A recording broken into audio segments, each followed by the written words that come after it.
Paul, apôtre de Jésus-Christ, par la volonté de Dieu, aux saints qui sont à Éphèse et aux fidèles en Jésus-Christ. Que la grâce et la paix vous soient données de la part de Dieu notre Père et du Seigneur Jésus-Christ. Béni soit le Dieu et Père de notre Seigneur Jésus-Christ, qui nous a bénis de toute bénédiction spirituelle dans les lieux célestes en Christ. En lui, Dieu nous a élus avant la fondation du monde, pour que nous soyons saints et irréprochables devant lui. Il nous a prédestinés dans son amour à être ses enfants d'adoption par Jésus-Christ, selon le bon plaisir de sa volonté, pour célébrer la gloire de sa grâce qui nous a favorisés dans le bien-aimé. En lui, nous avons la rédemption par son sang, le pardon des péchés, selon la richesse de sa grâce, que Dieu a répandu abondamment sur nous par toute espèce de sagesse et d'intelligence. Verset 9. Il nous a fait connaître le mystère de sa volonté, selon le bienveillant dessein qu'il avait formé en lui-même. Je reprends le verset 9. Il nous a fait connaître le mystère de sa volonté, selon le bienveillant dessein qui s'était formé en lui-même, que le Seigneur vienne chercher sa parole. Que nous chacun de vous, de ça, merci. Je salue chacun de vous au nom de Jésus qui est notre Dieu. Je salue les hommes de Dieu qui sont là. Le homme de Dieu, le révérend bienvenu.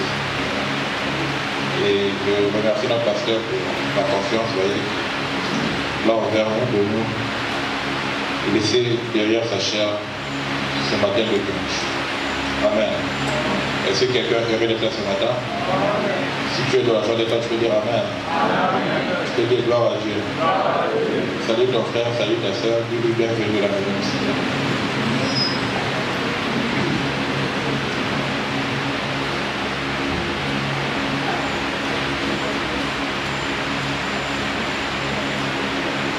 Alors nous avons notre message que nous avons commencé depuis quelque temps, que nous avons intitulé le mystère de sa volonté. Donc nous sommes en train de parler autour de ce thème, le mystère de sa volonté. Pour ceux qui étaient là, ils ont vu comment nous avons commencé notre premier sujet, qui parlait du dessein éternel de Dieu, après d'avoir abordé notre deuxième sujet sur la conduite par l'instinct. Et finalement, nous avons commencé notre troisième sujet, sur croire du subconscient. Croire du subconscient dans ce grand thème, le mystère de sa volonté. Tout ça, c'est parce que Frère Branham nous a dit que Dieu a une volonté pour chacun de nous. Et cette volonté est un mystère. Vous voyez? Donc, nous avons commencé à voir par quel moyen est-ce que Dieu peut révéler, n'est-ce pas, ce mystère qui est sa volonté dans notre sa volonté pour nous, comment Dieu peut nous faire connaître cette volonté, comment nous pourrons percer ce mystère. Et nous avons vu que Dieu parle par instinct, Dieu parle par des visions, Dieu parle aussi par le subconscient. Alors en parlant de ce sujet ici, croire du subconscient, nous avons dit, regardez, c'est un thème que les scientifiques ont abordé, pour ceux qui lisent, même à l'école on a fait, le subconscient, et ainsi de suite. Donc, mais nous parlons de ce que la parole demande de parler.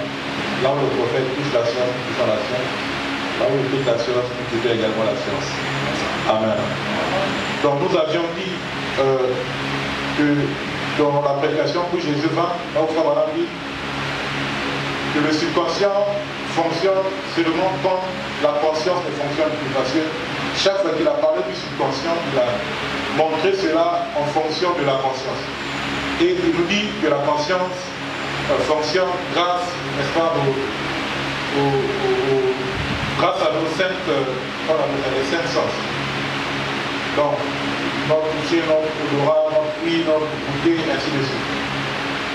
Et il dit pour que le subconscient puisse agir, il faudrait que la conscience puisse éteindre. C'est là où vous observerez que souvent, avant d'avoir des songes, les gens dorment d'abord. Tu dors et après, tu vois en train de faire un songe. Et le songe, c'est le monde du subconscient. Il dit que c'est quelque chose qui est en vous, qui part là-bas, qui voit ce qui se passe dans le monde des songes et qui revient ensuite et grâce à votre mémoire, vous gardez cela et vous pouvez alors dire que quand je dormais, j'avais vu ceci, j'avais vu cela. Il dit ça c'est le monde du subconscient, c'est le monde des rêves. Amen. Amen. Amen.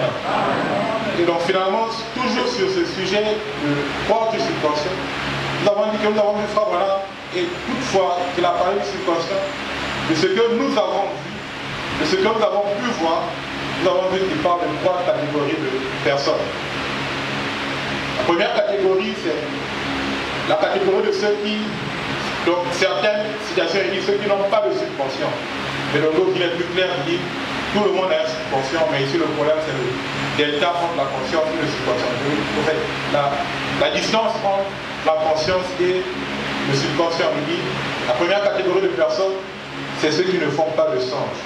Il dit eux, ils sont dans leur inconscient et ils n'arrivent jamais à atteindre leur subconscient, les voilà plongés dans un sommeil profond. Et la deuxième catégorie de personnes, c'est ceux qui font des songes. Et puisque eux, finalement, leur subconscient n'est pas très éloigné de leur conscience. Amen. Et la troisième catégorie de personnes, c'est ceux qui, leur subconscient et leur conscience sont ensemble. C'est quasiment lié. Il n'y a pas de distance entre le subconscient et la conscience. Je ne veux pas faire un schéma, mais si vous voulez, même on les offre, voilà, vous savez, de la science, quand on parle du subconscient, on dessine la conscience sous forme de parabole. Et voilà, quand il parle du subconscient, il dit, voyez-vous, cette forme de parabole. Donc, la conscience et le subconscient. Il y a certaines personnes où c'est très éloigné, eux ils ne font pas de sens. D'autres personnes où c'est pas très éloigné, facilement ils dorment, ils quittent la conscience, ils rentrent dans le subconscient et les voilà en train de faire des songes. Et la troisième catégorie de personnes, eux, ils n'ont pas besoin de dormir puisque leur subconscient et leur conscience sont ensemble. Il suffit d'un clin d'œil pour quitter le subconscient, pour quitter la conscience, se retrouver dans le subconscient, ou pour quitter le subconscient, revenir dans la conscience. Amen. C'est pourquoi mes frères, Frère Branham raconte une histoire. Il dit qu'il y avait un roi, un homme qui avait ses enfants. Il vivait avec ses enfants et je pense qu'une guerre était arrivée et ses enfants se sont retrouvés éloignés de leur père. Finalement, ce papa a demandé à un de ses serviteurs de partir à la recherche de son enfant. Et ce serviteur a finalement dit, mon Seigneur, je veux bien partir à la recherche de tes enfants, mais tellement grand le monde est, comment ferais-je pour les retrouver? Ce papa a dit, écoute, quand mes enfants étaient avec moi dans notre maison, nous avions l'habitude de jouer une certaine musique. Cette musique est entrée dans mon nœud. Donc, toi, ce que je te demande de faire, va simplement dans les rues, dans les ronds-points, partout, mets-toi simplement à jouer cette musique. Et quand mon enfant écoutera cette musique, de lui-même, il va se manifester. Et il va venir vers toi. Amen. Voyez-vous, mon frère, mes frères et sœurs, que cette musique était entrée dans ses enfants. Si vous étudiez bien, vous allez voir que cette musique était même dans leur subconscient. C'est ce qui faisait que même en dépit de leur volonté, quand quelqu'un devait jouer cet art musical quelque part, cet art musical, il devait tout de suite se sentir concerné. Parce que c'est quelque chose qui était lié à eux. C'est quelque chose qui était lié à leur fort intérieur. Puisque ça, on va un peu plus loin, il dit même que votre subconscient, c'est votre âme. Donc c'est quelque chose qui est rentré au fin fond de vous. Amen. C'est ce qui se passe, mes frères. C'est pourquoi nous aussi, nous venons à l'église. Nous écoutons la parole. Nous écoutons des hymnes. Et à des moments, on ne peut peut-être pas se rendre compte dans les situations difficiles. La parole que nous aurons écoutée, qui sera là au fin fond de nous, finira par refaire la surface et nous aider à vaincre les situations difficiles. Amen. Ça arrive, mes frères. En fait, je te rends par contre, je te redonne situation difficile, et il y a une prédication, il y a un enseignement, il y a une musique qui commence à monter dans ton cœur, alors que tu n'as même pas fait attention. Pourquoi? Parce que cela est construit dans ton subconscient. Et grâce à votre mémoire, Frère me dit, cela va refaire à leur surface au moment opportun. Amen. Et dans la prédication, le prophète Élisée prêchait en 56, au paragraphe 16. Ici, Frère Branham raconte une histoire. Il dit, il y avait quelque temps, je lisais un article sur un foyer quelque part. Et puis, il y avait 5 garçons qui étaient nés dans ce foyer. Je suis à partir du paragraphe 16, pour ceux qui prennent le prophète Élisée. Il dit, il y avait 5 enfants qui étaient nés dans un foyer. Et on n'a pas compris, après quelque temps, tous ces 5 enfants ont fini par devenir des marins. Et le prophète dit qu'on a mené des enquêtes pour voir comment se fait-il que ces enfants qui sont frères sont finalement devenus tous des marins, alors que dans leur famille, il n'y avait personne qui était marin auparavant. Pendant que par que ni leur père ni leur mère n'étaient marins avant eux. Mais eux-mêmes se sont retrouvés à devenir des marins.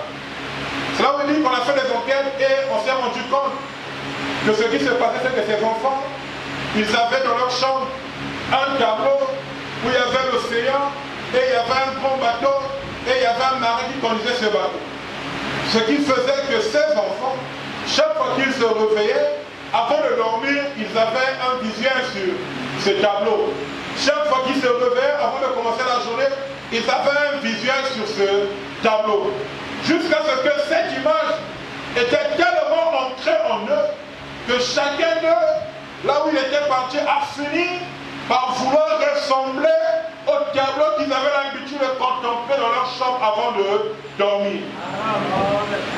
Amen. C'est comme ça qu'on avait dit, montrez-moi le genre d'image que vous avez dans vos maisons. Montrez-moi le genre de musique que vous écoutez dans vos maisons. Et moi, je vous dirai ce qui se trouve en vous. Amen. Ces enfants ont tellement contemplé le tableau. Ils ont tellement regardé ces images. Cela est rentré dans leur subconscient qu'ils ont fini par devenir ce qu'ils avaient l'habitude de contempler. Amen. C'est parce qu'on a mis si une photo des marins afin que ces enfants puissent devenir des marins, à combien plus forte raison la photo du Seigneur Jésus-Christ. Oh, on peut projeter ça si on veut. Amen. C'est pourquoi dans nos maisons, prenons des bonnes photos, des bons tableaux et plaçons-les là. Prenons des bonnes citations et mettons-les là. À force de les contempler, nous finirons par devenir ce que nous avons contemplé.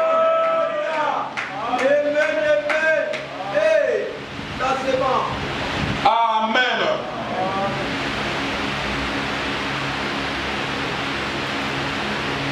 C'est pas mes frères, j'ai lu une citation ici, après je pars. Donc nous avons vu son étoile, nous sommes venus pour l'adorer. Prêché le 12 décembre 1963 au Bata 60. Paul a dit ceci. Nous avons vu son étoile, nous sommes venus pour l'adorer pendant 60. Ça va être pour le dire. Nous allons lire ça ensemble.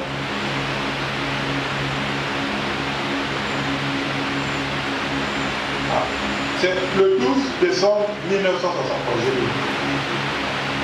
Écoutez le prophète. Il dit, mais remarquez, comme notre conscience, Dieu peut utiliser chaque partie de notre être si cela est converti à lui. Dieu peut utiliser chaque partie de notre être si cela est converti à lui. Tout ce que nous sommes, quand c'est entièrement remis entre les mains de Dieu et converti à son service, il peut nous utiliser par des songes. Il peut utiliser notre parler. Il peut utiliser tous nos sens.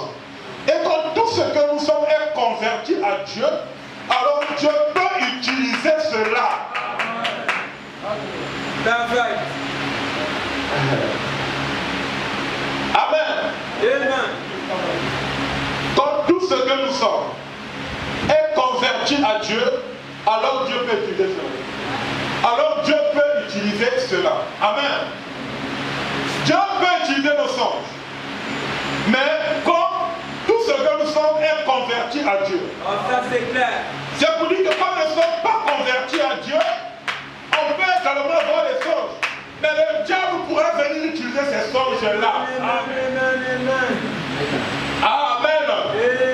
Mais ça, nous avons parlé de ça, quand on parlait de l'extérieur, je pense que l'extérieur, on a plus besoin de revenir sur ça parce qu'il y a eu des choses. Dieu peut utiliser nos songes. Dieu peut tout utiliser de nous quand cela est converti à lui. Il dit, quand tout notre être est converti, alors les chrétiens peuvent aujourd'hui avoir des songes spirituels. Amen. Qui peuvent avoir un sens. Comme on parle pas ici des songes qui n'ont ni technique, on parle des songes spirituels. Amen.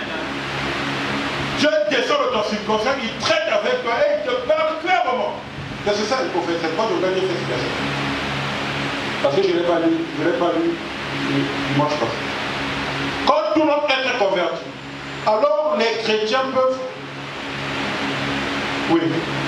avoir des sens spirituels, qui peuvent avoir un sens, qui peuvent leur annoncer les choses. Nous savons que c'est la vérité. Amen. Paragraphe 61. Un songe spirituel qui est interprété, correctement interprété. Amen. C'est la même chose qu'une vision. Amen. Et c'est quoi une vision? Une vision, c'est l'annonce des événements futurs. Elle annonce un événement avant qu'il arrive. Non, pas la chose arrive, non, après, j'ai jamais vu ça, non. Tu avais vu ça, mais pourquoi tu n'avais pas dit? Si tu as vu quelque chose, parle. Dans tous les cas, quand tu as vu quelque chose, parle-en. Parce que ça, c'est Dieu. Ou c'est le diable qui vient pour séduire. Si c'est le diable, nous allons prier. Comme ça, le mauvais esprit va partir. Amen. Et si c'est Dieu, nous allons alors glorifier notre Dieu pour dire ce qu'il avait montré autrefois finit par se réaliser. Amen. Elle annonce un événement avant qu'il arrive. Et c'est ainsi que Dieu a toujours confirmé.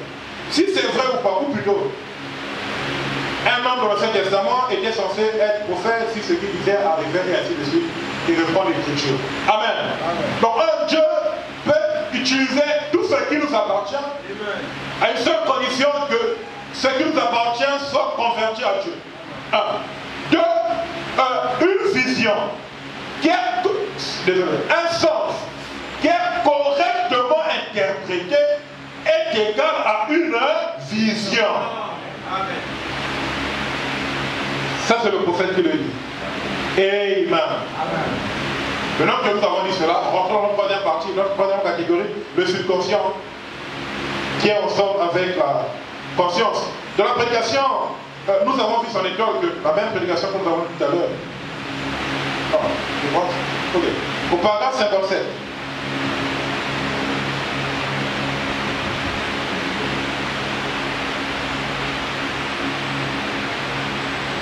Au paragraphe 57. Je prends vers le bas. Nous avons vu son étoile, nous sommes venus pour l'adorer. Au paragraphe 57. Nous avons dit qu'on vient à l'église, on ne vient pas à l'église pour regarder comme ça, pour rêver à l'église. On vient à l'église pour écouter la parole. Et quand on vient à l'église, on vient avec des notes pour prendre. Amen. Pourquoi tu dors? Parce que tu n'es pas concentré. Si tu prenais note, ça devait t'éviter même de dormir pour approcher la parole. Pendant que je n'ai pas y voir, il n'y a pas de temps. Nous avons mis son étoile et nous sommes venus pour l'adorer. Amen. Paragraphe 57. Aujourd'hui, la situation. Remarquez, voici notre subconscient naturel. Si tu veux tout passer besoin de là, c'est ça.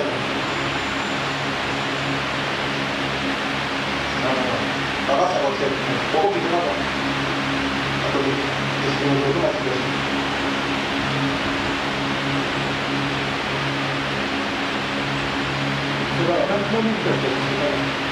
Paragraphe 57. Non, c'est ça. Voilà. Eh bien, vous devez sortir de vos sens, de vos 5 sens, vous endormir pour entrer dans le subconscient puis revenir à cela. C'est ça un songe. Mais pour un voyant, les deux consciences sont ensemble. Vous ne sortez pas de ces 5 sens. Vous êtes toujours dans les cinq sens. Vous vous tenez bien droit et vous voyez ce qui se passe. Vous voyez, vous ne sortez pas de vos sens. Vous êtes juste là. Vous savez où vous vous trouvez et ce que vous faites. Les mots que vous prononcez. Eh bien ça, c'est un don prédestiné. Amen. C'est pas n'importe qui a des visions. Non, monsieur et madame. N'a des visions qu'un voyant. A des visions que celui qui a sa conscience et son subconscient ensemble. Et ça même la science peut prouver ça. C'est quand j'ai l'honnêteté d'un frère qui me disait qu'il avait un don prophétique. Il était prophète de ministère. Je lui ai dit, ok, d'accord, c'est un témoignage. Et apparemment, il a eu à faire le test. Et on lui a dit que ta conscience et ton subconscient sont normaux. Amen. Et il a fini par le dernier mois, je pense qu'il m'a écrit sur ça. Il m'a dit, Shalom de Dieu, je tenais à vous présenter mes excuses parce que l'autre avait dit que j'étais prophète, mais j'ai fait le test, on m'a dit que ma conscience et mon subconscient sont normaux, donc je ne suis pas prophète. Parce que la science a prouvé que je ne suis pas prophète. Et là, je suis venu pour le dire. Après, il y a moi qui dit, mais c'est quand même la vision que j'avais eue, quelqu'un dit que c'était quand même. Là, c'est l'humain qui parle, qui veut toujours avoir une bonne face. Il dit, mais que Dieu est venu pour le dire.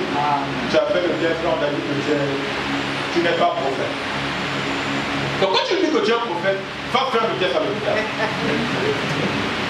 Comment ils te diront que ta conscience et ton subconscient ne sont pas, ils sont liés, alors nous on pourra croire que tu es prophète. Parce que c'est la science humaine. Amen. Amen. Je peux plus la station. Dans la prédication, monsieur, est-ce que c'est de la femme? Monsieur, est-ce que c'est de la femme? Péché en 60, paragraphe 89.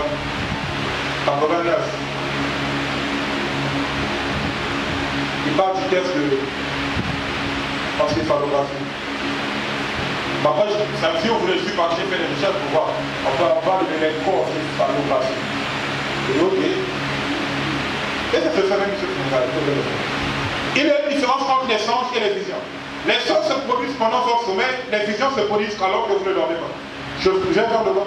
Un être humain ordinaire est ainsi même. Lorsque Dieu prédestine quelque chose, ce subconscient n'est pas très éloigné d'ici pour le voyant. Mais les deux consciences sont ensemble. Le voyant dans une vision ne dort pas. Il a encore tous ses sens et il voit cela. J'ai expliqué cela à les médecins l'autre jour. Ils se sont levés et ont dit, merveilleux, nous n'avions jamais pensé à une telle chose. Alors que je faisais un encéphalogramme. Encéphalogramme, c'est ça le test. Ici, on appelle ça électro-encéphalographie. Qui consiste à voir votre psychologie, voir vos consciences. Est-ce que la conscience et le subconscient sont ensemble? Est-ce qu'il y a quelque chose qui doit à l'intérieur? Amen. Donc si nous avons un prophète de bleu, si c'est un problème de moyens, on va essayer de s'arranger, de trouver quelque chose. Tu vas par exemple faire le test d'électro-encéphalographie. On va déterminer si ta conscience et ton subconscient sont ensemble. Sinon, laissez-nous avancer. Au moins avec lui, plus la science va prouver que sa conscience et son subconscient étaient ensemble. Donc ça, on ne peut même pas douter. Même la science va prouver. Vous voyez? L'homme aime des bonnes choses. Comme tu aimes des bonnes choses, ça que la science prouve aussi. Je suis prophète, je suis prophète. Il n'y a pas de prophétie qui sort, il n'y a rien. Toujours je suis prophète. Donc mes frères, cette troisième catégorie, c'est que la conscience et le subconscient sont ensemble. Nous avons lu, il y a plein de citations, on n'a pas le temps de rester sur ça. Vous voyez, Paul nous dit qu'un prophète, il n'a pas besoin de dormir. C'est quelqu'un qui est éveillé et qui, soudainement, va rentrer dans son subconscient. Puisque les deux sont liés comme ça. Il peut quitter ici, venir ici. Quitter là, venir là, et dire des choses parce que ces deux consciences sont liées. Mais j'aimerais lire une chose qu'il faut en Bible. Il dit, il n'y a aucun prophète qui peut quitter une conscience pour rentrer dans l'autre de sa propre volonté. Il dit, c'est Dieu lui-même, dans sa souveraineté, qui vous fait quitter la conscience et rentrer dans le subconscient, qui le fait quitter le subconscient et revenir dans la conscience.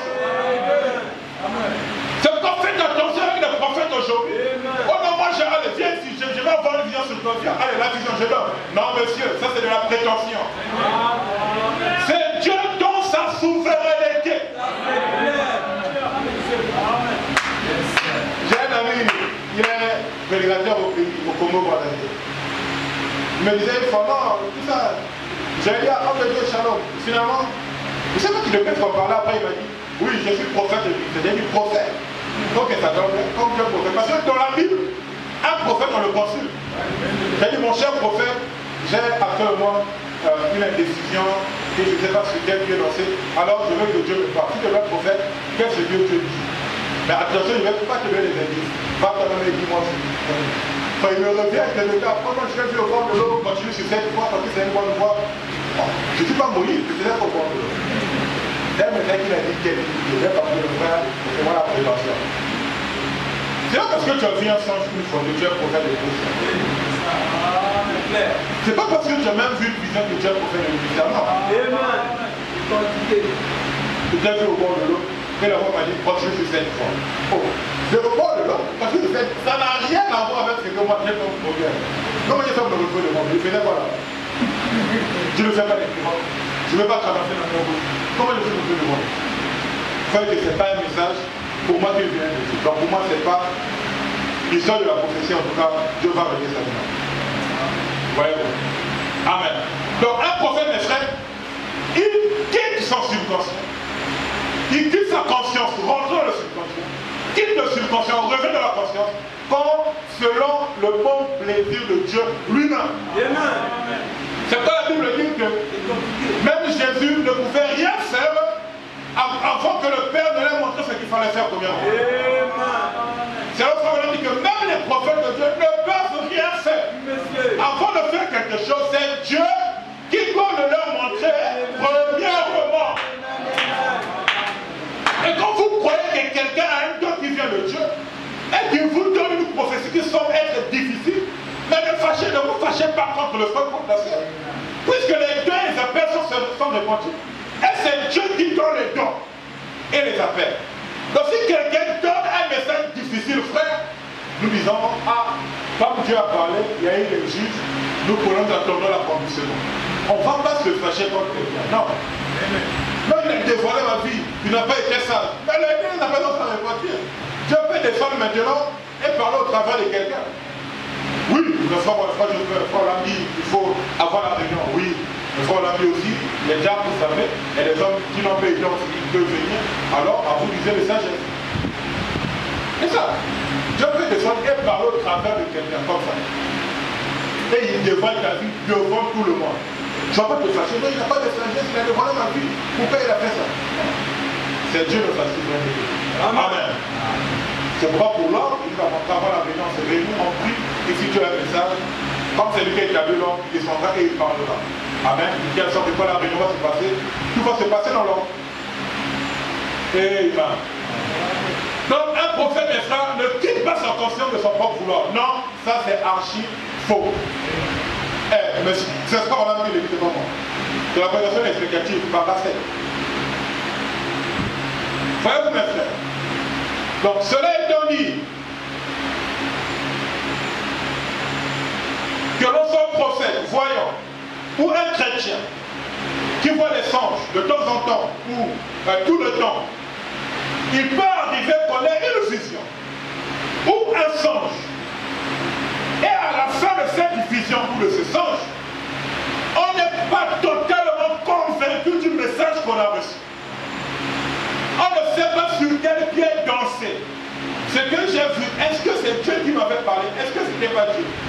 La voix que j'ai entendue, est-ce que c'était moi-même? Est-ce que c'était Dieu qui m'avait parlé? La vision que j'ai vue, est-ce que c'est Dieu? Est-ce que c'est pas Dieu? Oui, ça arrive que l'on se retrouve dans une telle situation. C'est pourquoi quand une telle situation arrive, on doit se comporter comme ceux qui sont dans la Bible se sont comportés.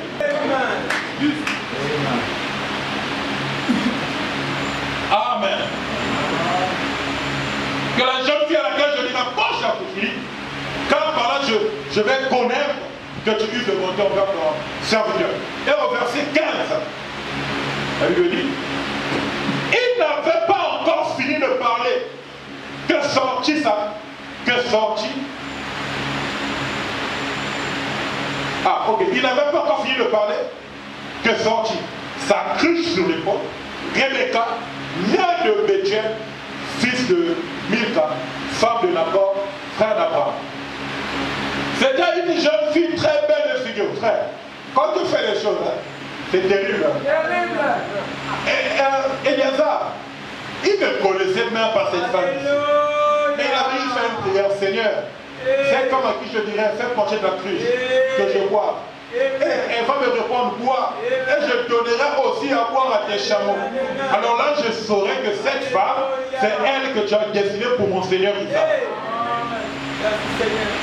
Mais souvenez-vous que la mission qui lui était confiée, c'était de partir rechercher une femme dans la famille d'Abraham. Amen. Amen. Mais lui ne connaissait même pas Rebecca. D'ailleurs, c'est que la Bible dit que cette femme est sortie avec sa cruche sur son épaule. On lui... non, reviens au squelette. Voilà, sa cruche c'est Rebecca, née de Bethuel, fils de Milka. Donc Bethuel, fils de Milka, femme de Nahor, frère d'Abraham. C'est tombé parfaitement dans la bonne famille. Alléluia. Amen.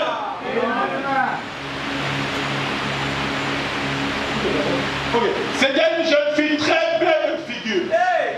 Elle était vierge et aucun homme ne l'avait connue. Elle descendit à la source, remplit sa cruche et remonta. Le serviteur courut au devant d'elle et dit, laisse-moi boire. Dès que j'ai fait la prière en secret, maintenant je vais voir les résultats en public. Le serviteur courut au devant d'elle et dit, laisse-moi boire, je te prie. Un peu d'eau de ta cruche. Elle répondit, bois mon Seigneur. Et elle s'empressa d'abaisser sa cruche. Exactement comme Ézéchiel. Eliazar avait demandé. Si elle fait pencher sa cruche, on dit elle abaissa sa cruche sur sa main et lui donna à boire. Quand elle lui a achevé de donner à boire, elle dit, je puiserai aussi pour tes chameaux jusqu'à ce qu'il ait assez bu. Et ça va acclamer comme ça.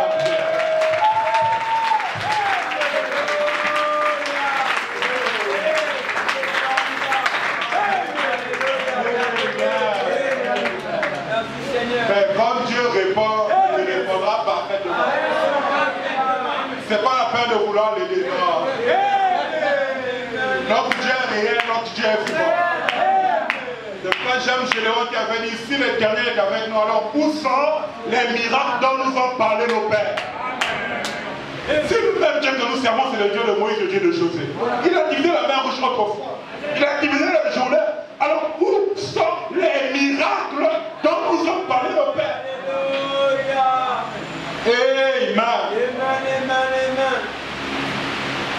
Il s'empressa de vider sa cruche et courut encore au puits pour puiser. Et elle puisa pour tous les chameaux. Amen. Vous voyez que la requête, la confirmation que Eliezer cherchait, le signe que Eliezer voulait trouver, qu'il a demandé à Dieu dans sa prière secrète, là où l'homme n'était pas, là où il était seul en train de parler au Dieu de son père Abraham. Et finalement, cette prière a fini par être exaucée par cette femme de Rebecca. Et quand la prière était exaucée, vous avez vu comment elle s'est passée? Non, pas, bon, je te donne à boire, mais pas pour les chameaux, non. Ou bien je vais donner à quelques chameaux, pas à d'autres, non. Je donnerai à boire à tous les chameaux. Et à ton comme toi tu l'as demandé. Pourquoi? Parce qu'il voulait que Dieu parle. Il ne voulait pas se tromper. Il voulait se rassurer que Dieu était vraiment en train de faire réussir son voyage. C'est ce que la Bible dit. Amen. Dieu t'a parlé, très bien. Mais quand tu demandes la confirmation, si c'est Dieu qui t'a parlé, le même Dieu viendra pour confirmer. C'est ce que Généon a dit dans le 5-14. Il dit, si c'est toi qui fais que je délivre Israël, alors je te demande ceci. Amen. Comme c'est lui qui le voulait, il a aussi répondu à Généon selon le signe ou la confirmation que Gédéon avait demandé. Je prends la brochure combattre ardemment pour la foi qui a été transmise au sein une fois pour toutes. Prêchons 53 paragraphe 76. Vous aimez la parole, n'est-ce pas? L'interprète de la parole, c'est le prophète. Alléluia. Notre travail, c'est de voir le prophète. C'est ce que la Bible dit. Paragraphe 67. Quand le Père Abraham a envoyé ce serviteur-là, c'était un très beau type de Dieu, le Père envoyant chercher son épouse. Chercher son épouse, son serviteur, le Saint-Esprit. Et deuxième, elle c'était dans la fraîcheur du soir que la belle Rebecca est venue abreuver les chameaux. Vous connaissez l'histoire? Oui, nous connaissons parce que nous avons l'histoire. Et la belle Rebecca est sortie. Et elle a dit, il a dit maintenant que celle qui abreuvera ces chameaux soit celle que tu as choisie. Rebecca alla abreuver les chameaux. Il dit, regardez, l'animal même qu'elle abreuvait, l'animal représente une bête. Vous savez, frère, excusez-moi, j'ai dit quelque chose. Frère, là, si vous remontez avant, c'est vrai, la Bible le dit, que quand, si vous continuez l'histoire dans Genèse 24, la Bible dit que quand Élézer a vu tout ça, il était convaincu que c'est vraiment elle, la femme de son Seigneur Isaac. Alors Élézer a pris les présents. Il a pris les bracelets, il a donné à Rebecca. Amen. Pour dire que voilà, tu es la femme de mon Seigneur, c'est toi qui es sauvé de moi. Tu veux dire quoi? Bon, écoutez-moi, il m'a dit quelque chose. On a posé la question pour la fois, madame, est-ce que c'est vraiment pour les païens de mettre des bracelets ou des colliers, toutes ces choses? Et il a répondu, vous pouvez lire. Il parle beaucoup de choses, et vers la fin, il dit que, mais je ne vois pas de mal si votre mari ou quelqu'un venait pour vous offrir ce collier-là. Je ne vois pas de mal si c'est votre mari ou quelqu'un venait vous offrir ce collier. Amen. Amen. Mais ça, c'est pas nouveau, c'est aussi dans la Bible. Que, quand il parle de si je ne vois pas de mal si c'est votre mari. Mais c'est la Bible. C'est que Eliasa a pris les biens, mais ce n'était pas ses propres biens. Parce que la Bible dit qu'avant de quitter la maison de son Seigneur, il a pris les biens de son Seigneur. Il l'emmenait avec lui. Parce que la Bible dit. Et quand il est arrivé, il a trouvé Rebecca. Il a pris parmi les biens de son Seigneur, il a alors donné à Rebecca. Les bracelets ou les colliers comme vous voulez. Donc ce sont les biens de Isaac, par le truchement de Eliezer, que Rebecca a reçu les colliers. Maintenant, toi, quel est Isaac qui t'a donné les colliers que tu portes? C'est ça là. Oh, mais c'est la Bible. Oh, vous ne croyez pas ça comme ça? Vous ne pas comme ça. Quel mari m'a donné les colliers à ta femme? Donc, quand tu vois avec les colliers, on se demande qui t'a donné ces colliers?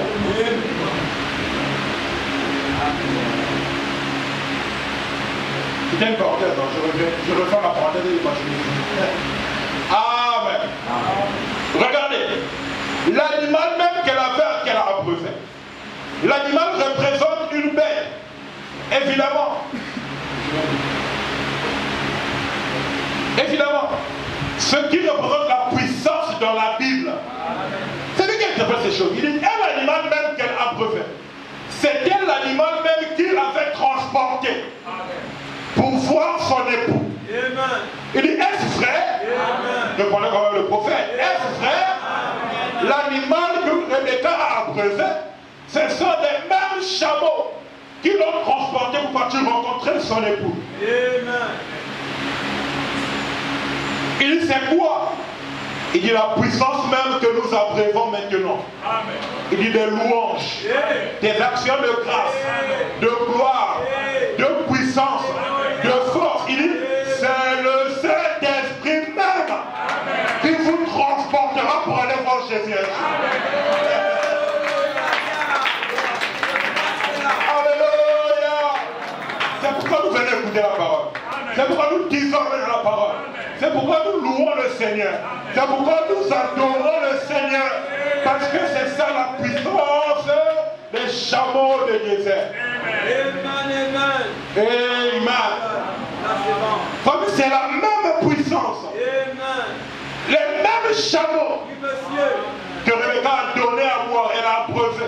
Ce sont les mêmes chameaux qui l'ont conduit à la rencontre de Isaac, son époux. C'est pourquoi toi qui fuis l'église, frère, il y a quelque chose qui ne va pas.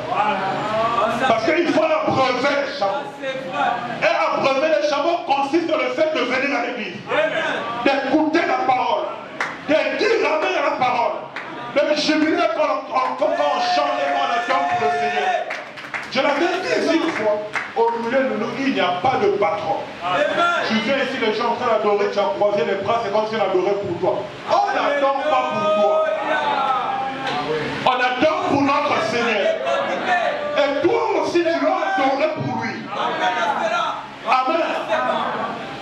Alléluia. Quand vous êtes dans vos maisons, après de danser, allez, vous mettez. Et quand vous arrivez à l'église, vous le dansez, mon frère. Tu n'as rien compris encore. S'il y a un endroit où on devrait venir danser, c'est ici à l'église. Parce que frère, on a dit que chaque fois que nous venons à l'église, nous venons pour rencontrer Dieu. Chez toi à la maison, tu peux prier, ton bailleur peut venir te dire, hey, tu as prié trop fort, allez, sors de ma maison. Tu peux vouloir chanter là, ici on ne chante pas, sors de ma maison. S'il y a un endroit où on va chanter, on va jamais faire de problème, c'est ici. On va danser, jamais faire de problème, c'est ici. Regardez les païens. Même ici au Sénégal, regardez quand il y a la lune. Quand il y a le roi des arènes qui combat. Tout le pays, il y a une atmosphère bizarre. Tout le monde devant son écran. Et quand c'est comme ça, ne fais pas l'erreur de te relever vers qui. Là-bas, c'est qui. Pourquoi? Les gens sont dans l'atmosphère de la lutte. Et dès qu'il y a quelqu'un qui arrive à faire, qu'est-ce qu'ils font? C'est dans toute la vie, vous écoutez comment il y a des gens, il y a des clameurs. Pourquoi? Ils sont dans l'atmosphère de la chose. Ils sont convaincus de la chose. Ils aiment tellement la lutte. C'est vrai qu'ils commencent à voir aussi le football ici. Mais quand on est arrivé ici, il n'y avait que la lutte. Au football, personne ne peut gérer. Pourquoi? C'est leur chose. C'est là où ils se sentent à l'aise. Mais nous aussi. Si là où nous sommes à l'aise, c'est dans la barre. Quand même, je n'ai jamais été dans une piste de danse de toute ma vie. Ici, il y a une piste où je me suis retrouvé en train de danser ici devant la chair. Alléluia. C'est pourquoi je ne critiquais pas les gens qui soutiennent la parole de l'église. Parce que la Bible dit que là, ils sont retrouvés en train de parler de ce que l'Éternel a dit, oh fils de l'homme. Ton écriture est là. Quand on vient ici, on vient pour soutenir la parole. Quand j'écoute la Bible, je dis amen. J'écoute le prophète, je dis amen. À chaque coup, je danse pour lui. Alléluia. Parce qu'il n'y a pas un ciel où tu iras danser si tu n'es pas en joie ici sur la terre. Quel est ce ciel où tu seras en joie si déjà sur la terre tu n'arrives pas à être en joie? On parle de la parole. Regardez les païens. Un homme qui veut défendre un homme politique, un chef de son parti. C'est comme si vous ne parlez pas de la même personne. Regardez un peu Macky Sall parler de Macky Sall. Il va l'élever. Il va parler de lui comme si c'est un ange qui est descendu du ciel. Parce qu'il est convaincu. Et pour vous dire la vérité, parce qu'il sait que c'est Macky Sall qui lui donne de quoi manger. Un chef de ton parti, tu lui critiques. On va te mettre dehors. Nous, notre Dieu, il n'est pas un chef de parti politique. Il est plus que les partis politiques. C'est pourquoi nous l'adorons. C'est pourquoi nous le louons. C'est pourquoi nous élevons son nom. C'est pourquoi nous dansons pour lui. C'est pourquoi nous ne faisons pas des faux gens civilisés à l'église. Je suis civilisé et quand on vient à l'école, c'est toi qui anime toute la salle. Il y a quelque chose qui ne va pas. Ça, c'est l'hypocrisie. Et parmi les chrétiens, il n'y a pas d'hypocrite. Quand on dit que ce sont des pharisiens, on les appelle des acteurs. Des gens qui prennent des airs qu'ils ne sont pas. Pourquoi on dit ça comme ça? On peut chanter comme on veut. Et quand on vient dans le quartier, mais dans l'église, tu n'arrives même pas à bouger comme ça. J'ai un acteur. J'ai des hypocrites. Et les hypocrites n'hériteront pas le royaume de Dieu.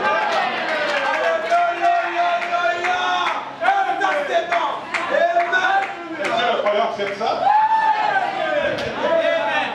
Ici, quand on adore, frère, la Bible dit que Paul et Silas sont en prison. Ils ont tellement changé que l'ange est descendu et a brisé les choses. Rien que pendant l'adoration ici, Les malades doivent être guéris. Mais il n'y a pas de secret. Le secret, c'est qu'il faut chanter en étant sincère. Il faut réaliser ce que vous chantez. Ce n'est pas du formalisme. Un jour, j'irai chez moi. Alléluia, j'irai chez moi. Mais il est en train de penser comment il va sortir de voir le bissap dehors là-bas. Ça ne peut pas se faire. Quand tu chantes quelque chose, réalise ce que tu es en train de chanter. Ça va créer l'atmosphère. Ça c'est bon. Amen. Amen. C'est bon. Ça fortifie. C'est comme ça que j'ai dit aux gens, même chez vous à la maison, je dois te penser aux gens qu'il y a un des secrets. Laissez passer chez vous la musique douce.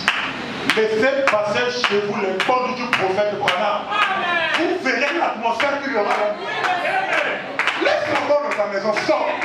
Va faire ton désordre comme tu as fait. Et reviens dans ta propre chambre. Là où tu as laissé la bonne jouer. Si tu ne stoppes pas la condamnation, c'est qu'il y a quelque chose qui ne va pas être. Les bonnes produisent l'atmosphère. Et les bonnes guérissent encore. Parce que nous croyons que c'est même pas William Branham qui parle dans la mort. Mais nous croyons que c'est notre Dieu qui parle au travers de la mort. Et on appelle ça la voix de Dieu. On appelle pas ça la voix de William Branham. Alléluia. C'est pourquoi Apocalypse 10 se dit, mais au jour de la voix du 7e ange. On n'a pas dit au jour de la voix de William Branham. Au jour de la voix du 7e ange. Lorsqu'il sonnerait de la trompette, le mystère de Dieu sera accompli. Comme il a annoncé par les serviteurs du prophète. Amen. Mais qui est ce 7e ange? C'est le prophète de Malachika. Qui est Élie de Malachika? Frère Branham dit que Élie de Malachika, c'est le Seigneur Jésus-Christ. C'est pourquoi ce message, c'est Jésus-Christ lui-même qui nous parle directement. Frère, ne jouez pas avec le message. C'est pourquoi les gens disent, mais pourquoi vous mettez cette photo dans votre église? Oh. Mais comme je frère, je vais dire frère au pied. Frère, comme Alléluia. frère, prenez-moi la photo. C'est la photo appartient à qui? C'est ma photo. C'est moi qui ai demandé le film. Allez, quand même, il faut photo. Vous me la photo. Par exemple, il peut nous prendre une photo. Mais c'est pas la photo après Yahoo. Non, c'est moi. C'est ma photo de quelqu'un. Mais c'est la même chose ici. C'est pas la photo de William Branham. C'est la photo de l'ange. Et lui-même a voulu se photographier avec son prophète. Mais pourquoi vous voulez opposer William Branham et la colonne de feu? Pourquoi opposer? Pourquoi opposer le message et la Bible? Cette colonne de feu que vous voyez, quand vous lisez dans la Bible, que le jour, Dieu conduisait Israël dans la nuit de gloire. Il n'y a pas oublié. Et la nuit, Dieu conduisait Israël dans la colonne de feu. Ce que vous lisez dans la Bible, cette colonne de feu, c'est cette lumière que vous voyez. Que le point du message accepte ça. C'est pourquoi il y a une sœur qui pouvait prier. On y va la colonne de feu, colonne de feu. Je veux voir William Branham. Et frère Branham, je n'ai pas compris par quel moyen je me suis retrouvé dans ce rond-point et on a fini par se rencontrer. Amen. La colonne de feu guérit encore. La colonne de feu fait encore des miracles. La colonne de feu fait encore des choses. C'est pourquoi on dit essaie de placer entre Israël et les Égyptiens. Amen. Est-ce que vous le croyez? Oui, monsieur, nous le croyons. C'est ça notre message. Oh là là, oh là là, oh là là, comme toi, oh, ça c'est bon. Dieu bénisse, Dieu bénisse. Merci Seigneur. Frère mes frères, que Eliezer a fini par demander un signe à Dieu. Il était convaincu dans son cœur. Et le Dieu de son père Abraham a fini par répondre favorablement à sa prière. Amen. Amen. Oh mes frères et sœurs, au regard de ce que nous avons dit ici, on voit clairement que Dieu peut agir par notre subconscient. Ainsi, étant conscient de cela, nous devons alors avoir la foi des grandes choses. Amen. Nous devons avoir la foi des grandes choses. Rejoins-nous là où je pense que les pentecôtistes ont failli. Paragraphe 14. Amen. Oh, ça c'est bon. Amen. Là où je pense que les pentecôtistes ont failli. Vous aimez la parole, n'est-ce pas? Amen.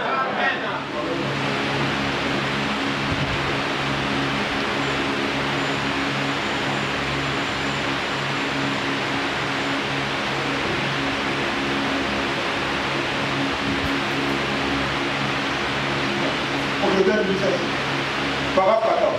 Pour se prêcher le ventre de votre ventre. Paragraphe 14. Je ne sais pas là. Je retourne bien la question. Et jamais, Dieu, vous ne pourrez jamais épuiser l'amour et la miséricorde de Dieu. Alléluia.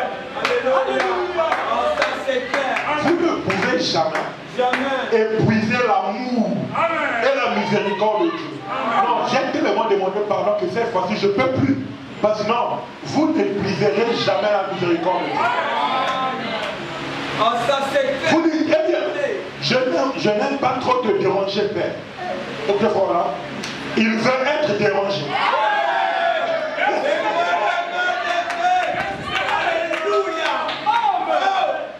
Ne pensez jamais que vous pourriez demander trop à Dieu. Est-ce que vous croyez ici qu'il y a la foi de grandes choses? Ne pense jamais que tu pourras trop demander à Dieu. Je crois que l'Écriture dit, vous ne recevez pas parce que vous ne demandez pas. Vous ne demandez pas parce que vous ne croyez pas. Il veut que nous demandions et que nous croyions pour que notre joie soit parfaite. Il veut que vous demandiez beaucoup. Demandez des grandes choses. Oh, est-ce qu'il y a un croyant ici? Est-ce qu'il y a quelqu'un ici qui a une vision de grandes choses comme moi? Alors, demandez de grandes choses. Il veut que nous demandions de grandes choses. Et il veut que nous demandions beaucoup. Non, il faut canaliser la concentration. Ah, tu n'as besoin de la c'est bien quand on se met après. Je veux que nous demandions beaucoup.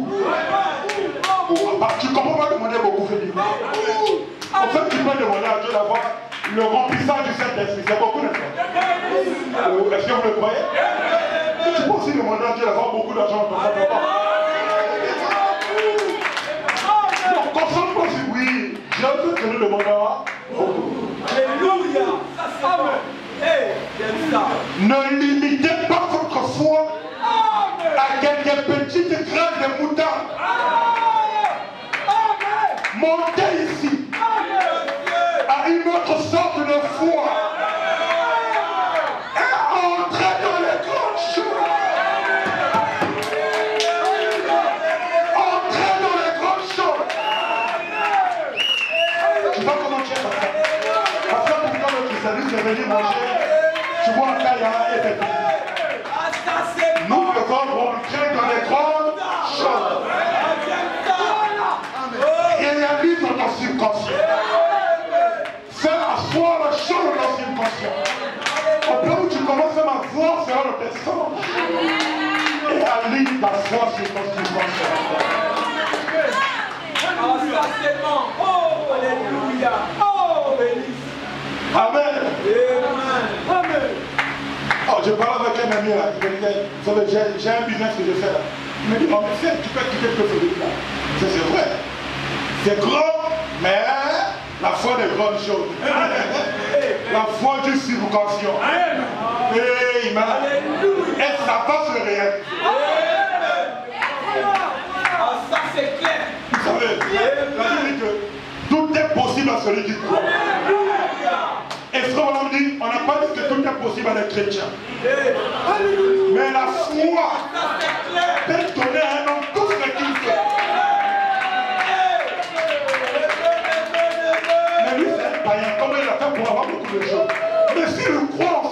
intelligence. Il croit en ses capacités. Là où toi, un chrétien, tu n'arrives pas à te vendre correctement. Lui, un païen, il est convaincu de ses capacités. Et il vend ces choses même plus fort que les chrétiens. Vous êtes toujours là. Je cherche de quoi payer la maison. Je cherche de quoi manger pour boire à terre. Alléluia. Oh, ça c'est bon. La foi des grandes choses. Croyez que ce qui est péché aujourd'hui peut devenir grand demain. Et réfléchissez déjà comme une grande personne. Comme une grande entreprise. Tu veux commencer un business, tu fais un business plan sur 3 mois. Et tu... Non. Même les païens de leur logiciel, quand on te parle de business plan minimum, tu te mets sur 3 ans. Tu vois les bénéfices que tu vas faire sur 3 ans. Tu vois comment les choses vont se passer. Tu fais des prévisions, des budgets, des prévisions budgétaires, des salaires que tu vas donner aux gens, des prévisions du salaire que tu vas te réverser à toi-même. Tu n'as pas encore vu cela comme ça. Mais tu réalises déjà la chose. Dans ton subconscient. Et tu crois ça. Et ça finira par se réaliser. Oh, ça c'est bon. Est-ce que vous le croyez ça? Oh, ça c'est bon. Il ne limitez pas votre foi à une petite quelque chose, à un petit quelque chose. Il dit, montez ici à une autre sorte de foi et entrez dans les grandes choses. Il dit, les grandes choses sont toutes aussi faciles. Hein? Les grandes choses sont toutes aussi faciles à recevoir que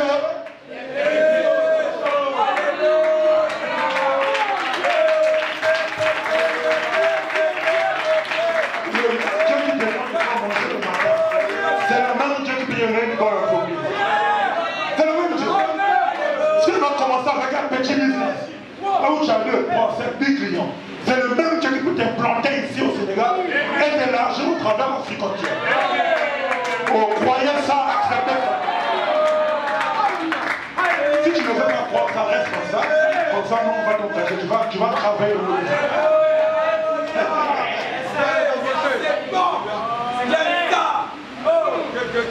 Est-ce que vous le croyez? Est-ce que vous l'acceptez?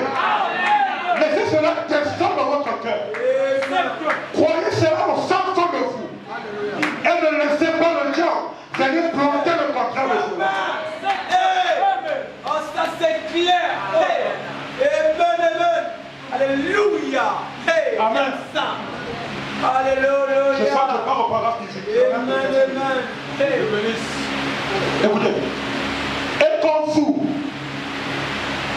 croyez, vous êtes placé en Christ Jésus. Vous êtes planté là-dedans, dans la fontaine intarissante de vie. Et plus vous buvez, plus vous grandissez. Alléluia. Il dit c'est juste.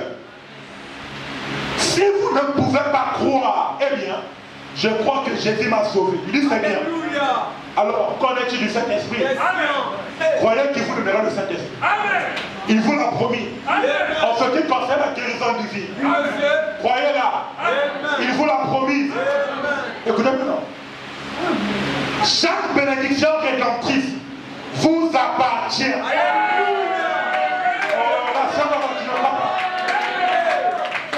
Chaque bénédiction rédemptrice vous appartient. Alléluia. Ça c'est bon. Continuez tout simplement de boire et grandissez. Il dit c'est tout. Tout ce dont vous avez besoin se trouve juste en vous.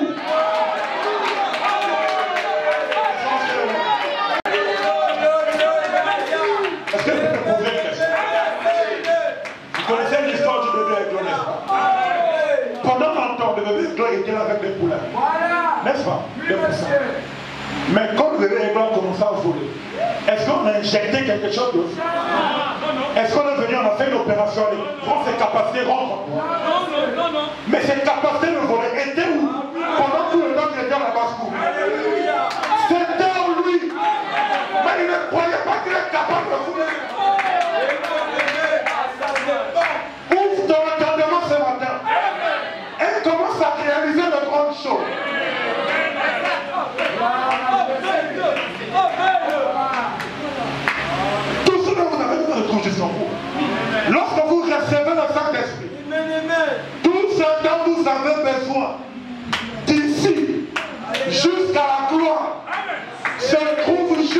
vous.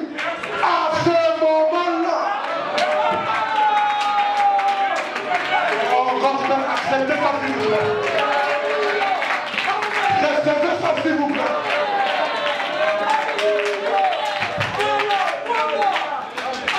Et quand tu reçois le Saint-Esprit, tout ce que tu veux, il dit de la terre jusqu'à la gloire, tout se trouve en toi. On n'a pas dit sauf ceci, on n'a pas dit sauf cela, on a dit tout se trouve en moi. Tout se trouve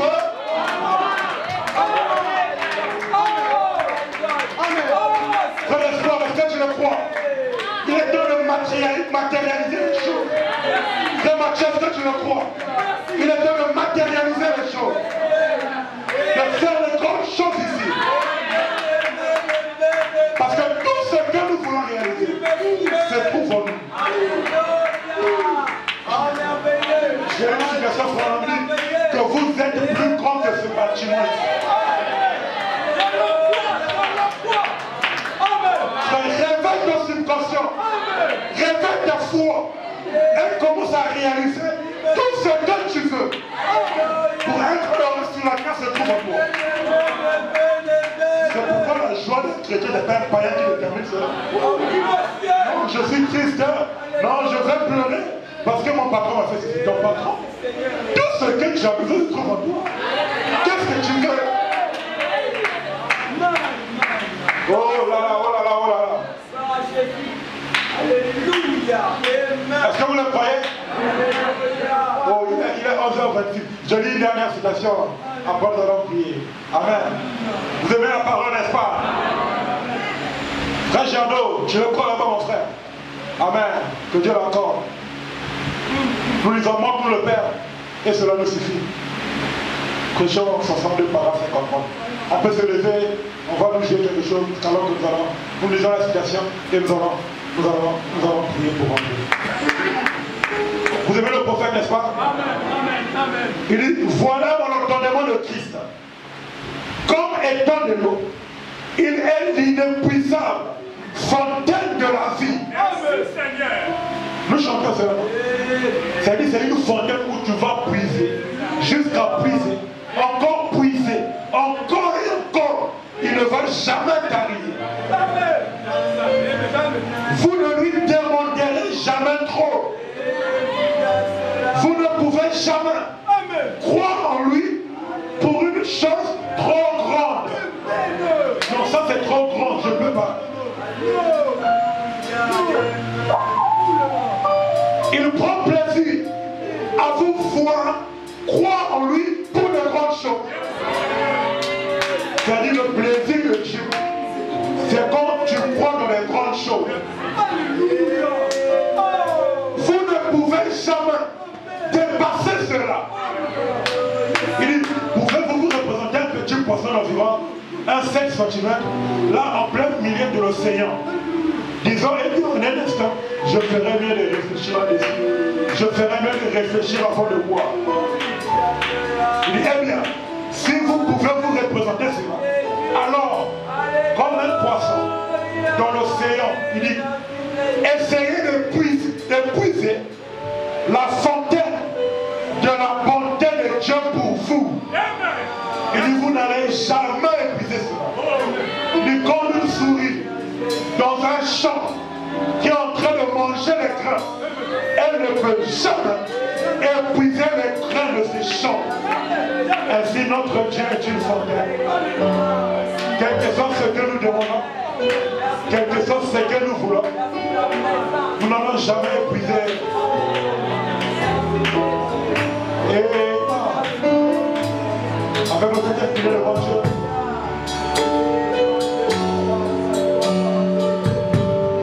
Ok, il y a une fontaine. Tirez chacun de manière.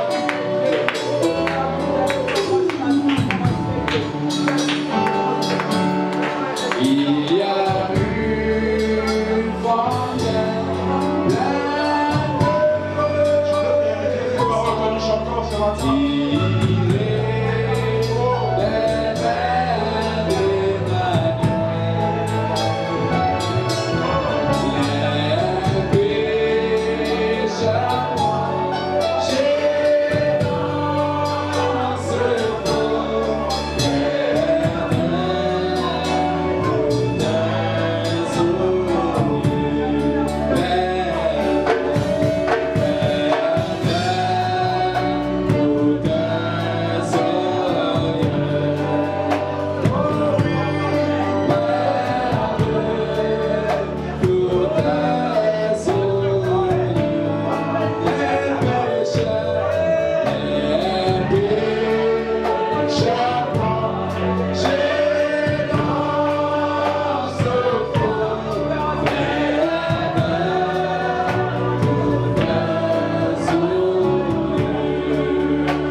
Cela peut prouver au monde, mon Dieu, que tu n'es pas seulement capable de faire les petites choses, mais que tu es aussi capable de faire les grandes choses. Ainsi, regarde chaque frère, regarde chaque sœur. Ce qu'elle a comme grande requête n'est peut-être pas la même que moi, mon Dieu. Mais puisses-tu répondre à chaque chose, petite ou grande, que chaque frère ou chaque sœur t'a demandé ce matin, Seigneur. Oh, notre Dieu, notre roi, quand nous verrons la réponse, quand nous verrons les témoignages de vos compagnons, de remercier, Seigneur. Oui, ce message trouve une place dans nos cœurs, afin que au-delà il soit logé et qu'il puisse produire les fruits de l'évangile, Seigneur. Bénis ta parole pour t'avoir écouté. Toi, ton serviteur, mon Dieu, s'il te plaît, fortifie-moi, afin que le jour va venir au Dieu. La semaine qui va commencer, que j'ai la force de travailler et de faire autre chose. Bénis notre pasteur qui a besoin de toi. Bénis avec ton peuple. Bénis, oh Dieu, serviteur dans cette église. Bénis le réservoir du feu. Bénis le réservoir de Dieu. Bénis tous les enfants de Dieu. Bénis nos diacres, oh Dieu, qui travaillent.